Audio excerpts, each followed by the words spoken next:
Thanks for joining us. I'm Bradley, and this is the Ventrac KA160 Power Blower. And I'm going to be finally performing a much needed modification that I've had planned since I bought this. Frankly, it should be an option from the factory. It isn't. I'm going to solve that. Coming up next.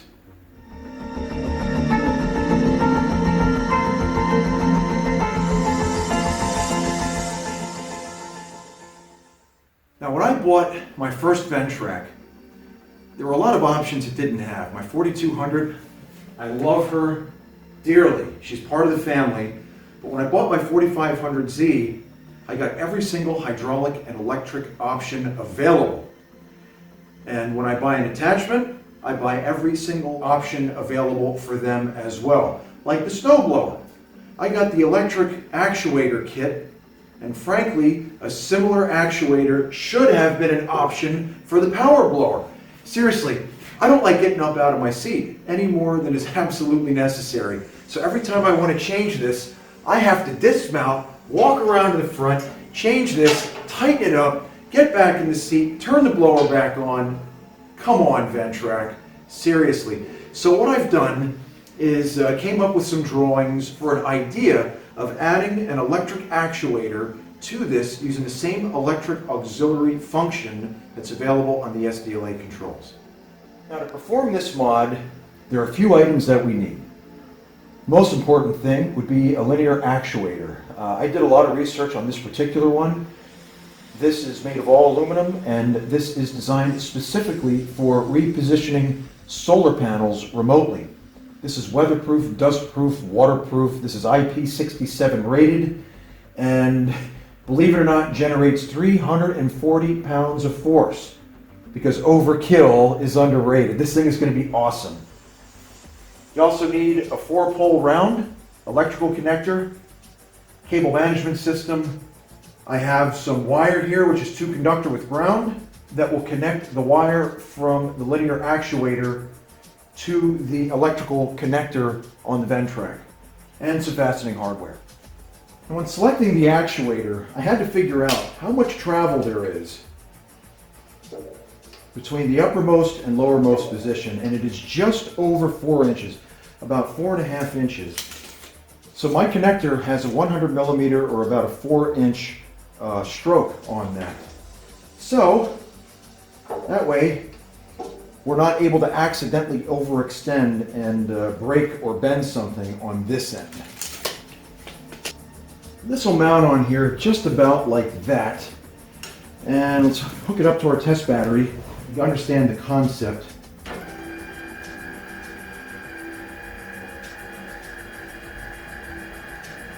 It ain't exactly fast.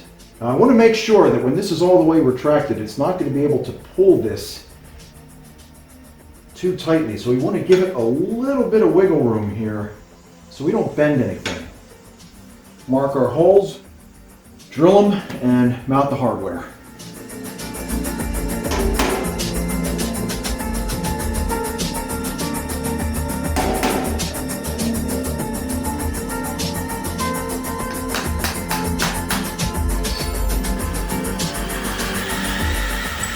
I'm drilling holes in the power blower Ventrac.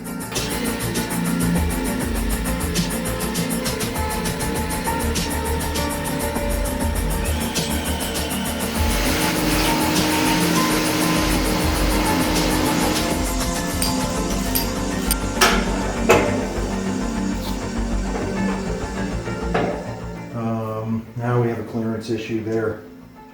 That is definitely a clearance issue. I'm going to go ahead and I'm going to try to grind the fastener down and see if I can get it down far enough that we'll get the clearance we need. Now, there are a couple things to consider when performing a grind like this. It's going to create a lot of heat. You don't want to overheat the metal. It'll ruin your temper. You definitely don't want this turning colors on you. So you want to have a supply of water on hand, either something to dip it in or a spray bottle, something to keep the metal cool while you're doing the grinding process. The other thing you want to consider is if it's a threaded piece of metal like this, you don't want to clamp directly to it.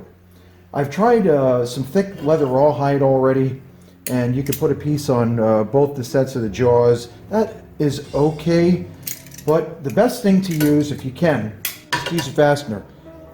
Like a lock nut. You secure that on here, it's not going anywhere, and you can grip as hard on the nut as you want, and it's not going to cause any damage to the thread.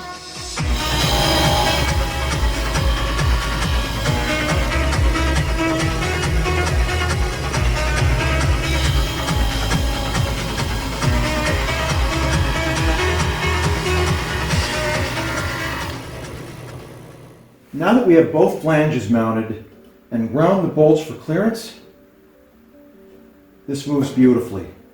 This is fantastic. Now all we have to do is connect the actuator.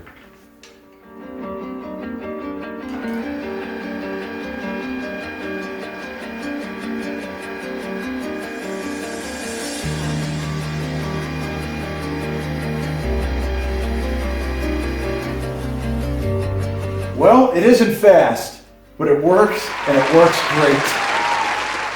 These are cable ties. It's a double back sticky tape, and you use a wire tie from either two directions. And we're going to use these to secure the path of our wire. So you don't want this flopping around loose. So we're going to come down this way, up here, over to here, over to here, and then up to this location here. And this is where it's going to tie in with this wire and connect to the tractor.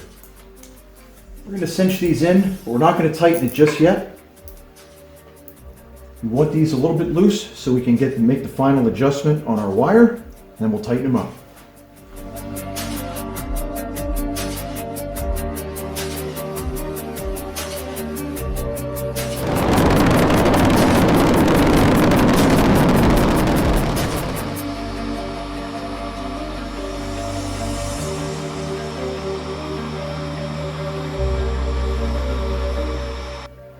This took a couple hours, and although we had a basic concept drawn out, we were still pretty much making it up as we went.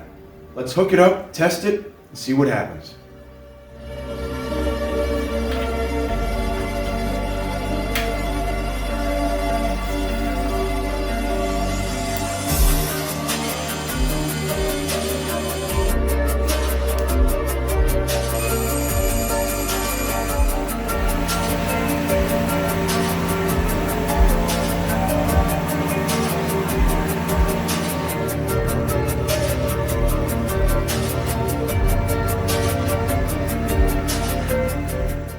Hope you had fun on this project like I did. This is super neat, and I'm glad to finally be done with this after thinking about this for months. It's finally done. So I'm gonna have a lot of fun with this. One less thing I gotta get out of the seat for. If you're enjoying the videos on our channel, I'd encourage you to like and subscribe and hit the notifications bell, and that way when we upload a new video, you'll be the first to know. I'm Bradley, and we'll see you next time.